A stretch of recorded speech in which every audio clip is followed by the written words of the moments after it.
bernama sebelum acara dimulai ya saya perkenalkan dulu ya sekalian, ini titipan sponsor soalnya kalau nggak disampaikan saya yang dipotong honornya nanti.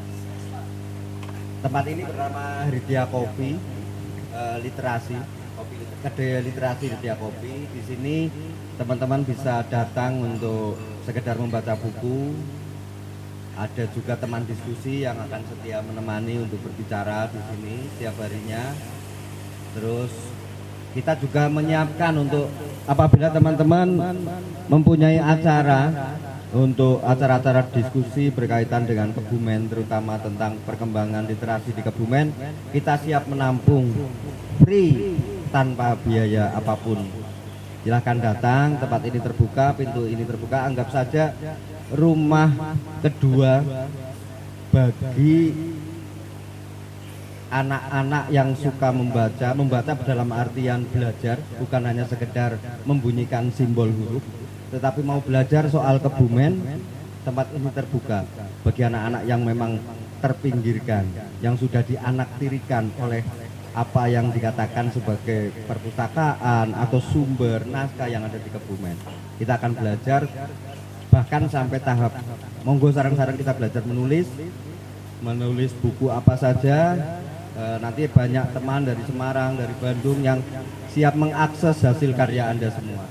Itu komitmen Mas Kayung ketika dia mau membuka kafe di Kebumen. Jadi untuk malam hari ini sekaligus untuk soft launching adanya kedai literasi Hridya Kopi. Agak sulit katanya karena ini khasana bukan dari bahasa Indonesia. Dan berhubung Mas Ribut kayaknya sudah siap, kita mulai saja. Untuk menentukan arah, apakah itu literasi? Kita masih selalu bertanya, saya sendiri bingung kalau istri saya tahunya hanya terasi, Linya tidak begitu paham. Kemudian saya paham literasi secara etimologi, dia dari bahasa Latin literatus yang artinya kemampuan untuk belajar, baik itu belajar membaca atau menulis, itu di dulu. Nah, dalam perkembangannya bukan hanya sekedar, tadi sudah saya sampaikan di depan, bukan hanya sekedar membaca huruf, membunyikan simbol dan sebagainya, tetapi juga kemampuan untuk memandang apa sih yang ada di sekitar kita, untuk membaca, untuk memahami. Selanjutnya, bisakah itu diaplikasikan? Dan yang membuat saya ketika baru pulang 2 tahun yang lalu ke tempat Kebumen, di sini saya belum menemukan teman berbicara yang membicarakan soal kenapa kok namanya Kebumen. Kenapa kok Kebumen? Itu nanti mungkin bisa kita diskusikan bersama. Apakah itu memang senyata-nyata bahwa dulu-dulunya yang babat alas adalah Panembahan Kebumian yang selalu erat kaitannya dengan bumi, kemudian dari Mangkubumi yang lari ke sini, kemudian dia terluka di sini sehingga namanya Kebumen, atau karena Kebumen itu memang ibu dunia, kita menjadi pusat bagi bebatuan yang ada di dunia. Why not? Siapa tahu ada kaitannya dari itu, karena nama Kebumen itu sendiri dari Mangkubumi atau Panembahan Kebumian. Coba nanti dicari mungkin dengan ChatGPT atau apa teknologi yang dipahami oleh generasi milenial. Kalau saya generasi kolonial soalnya, jadi nggak begitu paham. Yang saya tanyakan juga ke anak saya yang memberi nama Hridya, susah untuk membacanya, tapi saya agak sedikit paham. Hridya itu dari kata herdaya. Herdaya itu bahasa Sanskerta, artinya jantung, artinya hati. Kemudian di dalam kitab Anurweda, dia diartikan sebagai pusat spiritual, pusat pemahaman. Maka ketika ini menjadi kedai literasi, saya sepakat. Oke Yung, saya dukung. Begitu karena saya si Rayung itu. Saya nggak tahu dia belajarnya dari mana juga. Mungkin nanti bisa dibahas lebih jauh karena di sini ada pakarnya. Oleh karena itu saya panggilkan yang pertama seorang pegiat literasi dari Pekalongan, seorang dosen juga S2 Dia juga ada dan aktif di radio penyiaran Pekalongan. Kalau nggak salah dulu Radio Batik, saya pernah hampir diundang tapi nggak jadi datang ke sana. Juga dia aktif di komunitas Sogan. Komunitas Sogan, terus pertama kali bertemu dengan saya secara langsung. Kalau sebelumnya sudah lama kita berkomunikasi melalui sosial media sejak tahun 2009 ya, Kang Rikut. Sejak 2009 bertemu secara langsung di acara bedah buku Negeri Satir. Kemudian kebetulan ada di tempat kami juga, penulisnya itu IG Prayitno, teman kami juga. Di acara itu beliaunya menjadi moderator. Nah sekarang saya didaulat untuk belajar jadi moderator. Monggo Mas Ribut Ahwandi dari Universitas Pekalongan. Basicnya sastra Jawa, sastra Indonesia ya, gak mau primordial ya. Dari sastra Indonesia. UNES sudah UNES atau masih negeri semua? Oh sudah UNES. Kenapa kok kita hanya pakai satu mic? Karena saya ingin kita bareng-bareng belajar. Kalau ada dua mic semuanya banter, nanti kita akan berusaha biar saya ingin dengar kok, jadi pada diam. Hanya satu mic, padahal fasilitasnya saja yang belum. Yang kedua, sebelum Mbak Heni datang, seorang bacanya aku nggak paham soal bahasa-bahasa yang serapan asing ya, Bachelor Filosofi. Saya hanya mengenal namanya Mas Nizar, saya nggak tahu nama lengkapnya. Dia seorang sarjana filsafat dari Bandung. Sekarang aktivitas kesehariannya ada di di Amerika yang betulan, jadi di US State. Mas Nizar asli Kebumen, tetapi pilih berkegiatan di luar, bahkan bukan hanya di luar Kebumen, tapi di luar Indonesia. Kita panggilkan Mas Nizar, seorang ahli filsafat yang kita datangkan khusus untuk malam hari ini. Ada dua Nizar. Ya Nizar yang Bachelor Filosofi. Nizarism. Untuk pembicara yang ketiga kebetulan belum hadir. Beliau adalah Mbak Heni Suryaningsih, seorang scriptwriter. Dia menulis naskah Amanah Wali yang ditayangkan setiap bulan Ramadan. Kemudian pernah bareng-bareng dengan kami, karena satu tim jadi saya sebut kami. Itu Tukang Bubur Naik Haji, kemudian juga untuk beberapa FTV yang ditayangkan di SCTV waktu itu. Teman lama saya, kebetulan ketemu di Jakarta, tapi SMA-nya sama-sama dari SMA Negeri Pejaguan, Kebumen. Saya sendiri tukang bikin kopi. Nama saya Hoho KS, kalau mungkin pernah dengar. Kalau nama-nama yang lainnya mungkin kalau sering melihat internet ada nama Kifleret, itu saya. Dan tidak lengkap jika saya tidak mengawali dengan perkenalan.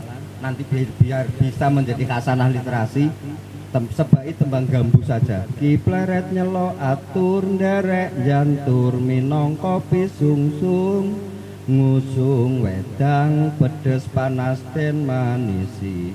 Syukur bejo kersa ngonjuk linambar iklasing batos.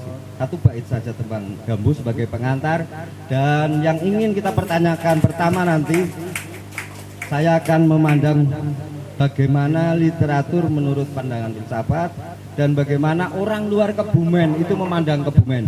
Kita tanyakan nanti perjalanannya ke sini, dia mungkin dari sana ketiduran, begitu bangun itu karena jalan yang tidak rata, dia sudah paham, saya sudah masuk Kebumen. Ya kan?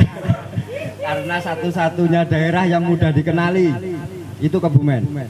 Saya sendiri heran, saya tinggal di satu desa yang kebetulan termiskin di Kecamatan Sruweng, kemudian tinggal di Kecamatan Sruweng yang termiskin dalam satu kabupaten, tinggal di kabupaten termiskin di Jawa Tengah, dan kebetulan juga tinggal di Provinsi Jawa Tengah yang termiskin se-Indonesia. Kalau nggak percaya buka data-data BPS.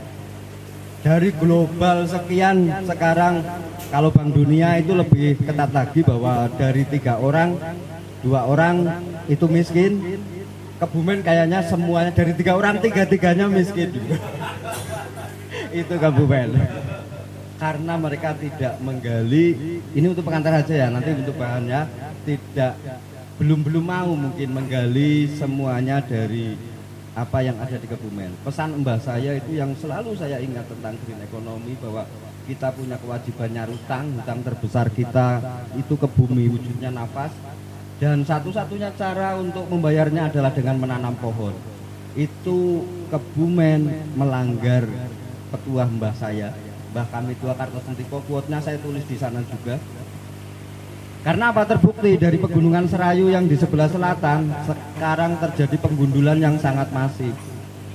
Mungkin dari dampak itu juga kita nggak mau menggali soal kekayaan bebatuan, apakah itu nama Kebumen, apa hubungannya dengan geopark, kita belum menggali ke sana.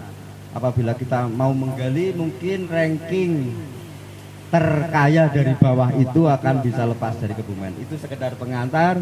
Selanjutnya waktu yang pertama untuk penyaji makalah untuk kita diskusikan dan untuk mengundang beberapa pertanyaan untuk didiskusikan selanjutnya.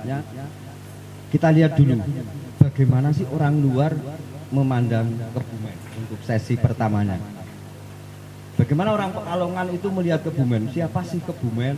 Bagaimana sih mahasiswa Kebumen? Saya perkenalkan dulu Mas Ribut, sebagian ini mahasiswa dari Putra Bangsa, sebagian lagi dari Setainu, ada yang dari dulunya Setainu, sekarang apa namanya universitasnya Mas?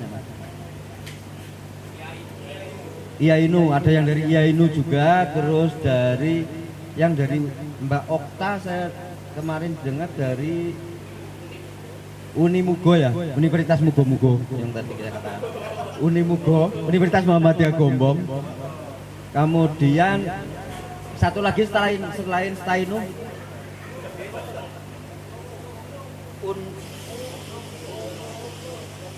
itulah aku kadang dengan singkatan universitas itu cenderungnya kayak angel. Unmu atau Umnu apa singkatannya Mas?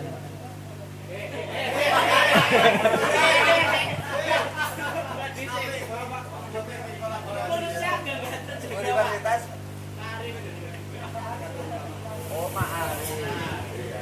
baru tahu. Nanti ini hanya sesi pertama, hanya sudut pandang, nanti bisa kita berikan untuk kemudian mendebat atau kita lanjutkan ke diskusi berikutnya.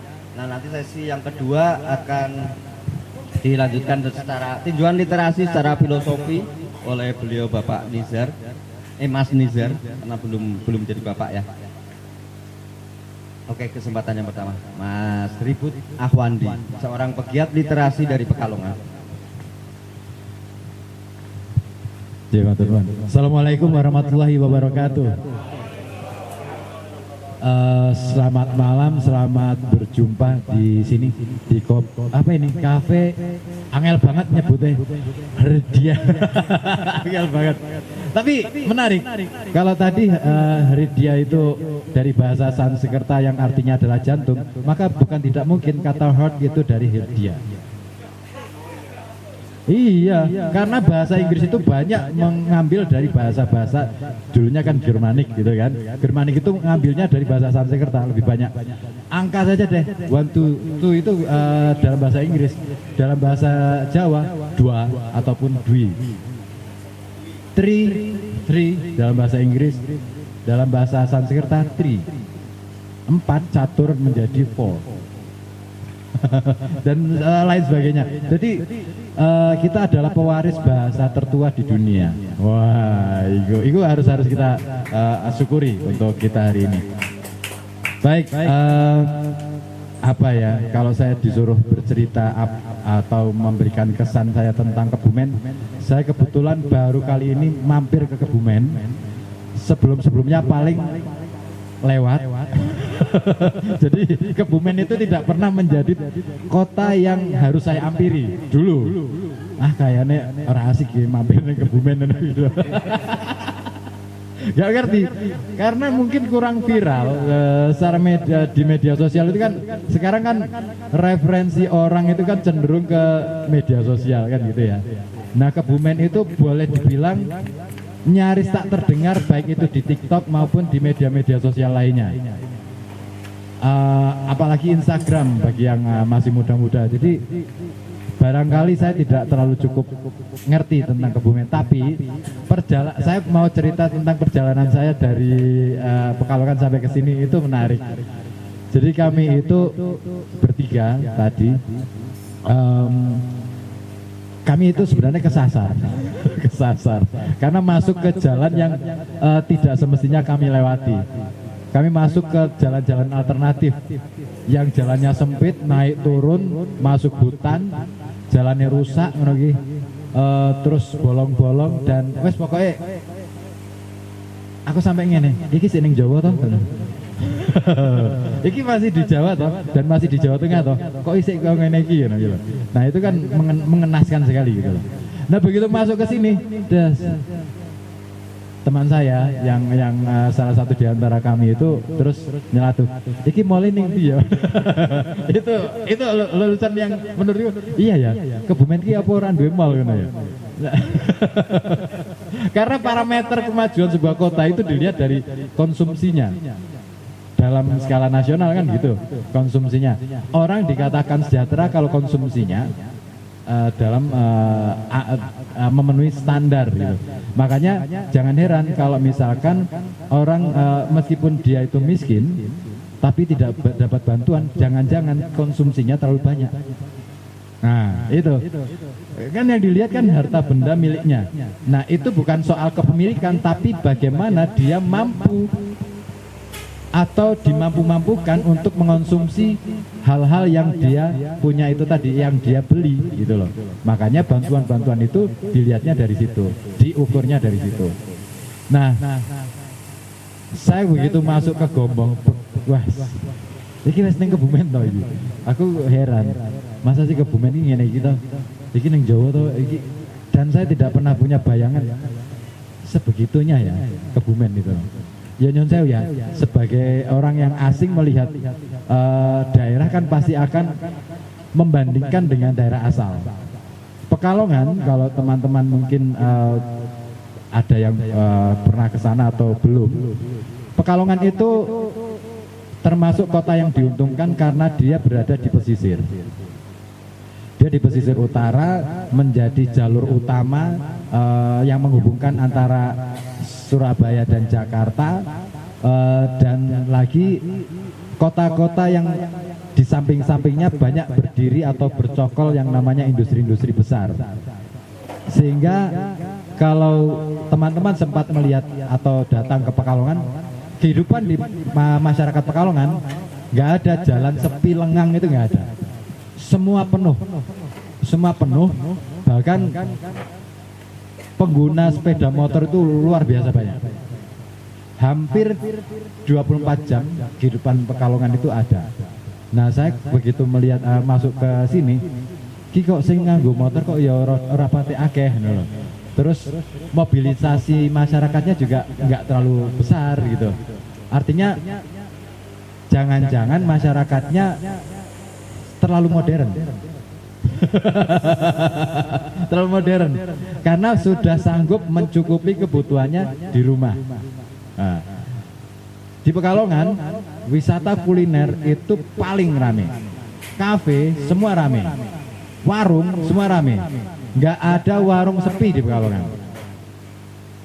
Jadi nek misalnya ono warung sepi itu adalah penghinaan.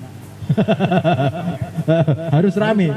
Makanya sebelah-sebelahan warung itu bersebelahan di Pekalongan itu. Neng kene hampir tidak ada es teh jumbo kan? Ano ora? Di Pekalongan ada banyak. Kalau di Pekalongan jarak 5 meter sudah ada es teh jumbo. Dan laris semua. Artinya tingkat konsumsi masyarakat di Pekalongan cukup tinggi. Dengan kata lain, saya tidak tahu apakah mereka itu punya pendapatan yang cukup atau bagaimana. Tetapi kalau saya melihat Pekalongan itu sebagai kota yang royal, kehidupannya itu terlalu konsumtif. Nah, makanya saya sangat beruntung ketika saya datang ke sini dengan masyarakat yang istilahnya mobilisasinya tidak terlalu besar. Artinya daya konsumsinya tidak terlalu besar. Dengan kata lain, masyarakat masih bisa menyisihkan uangnya atau harta miliknya untuk kepentingan-kepentingan yang lain.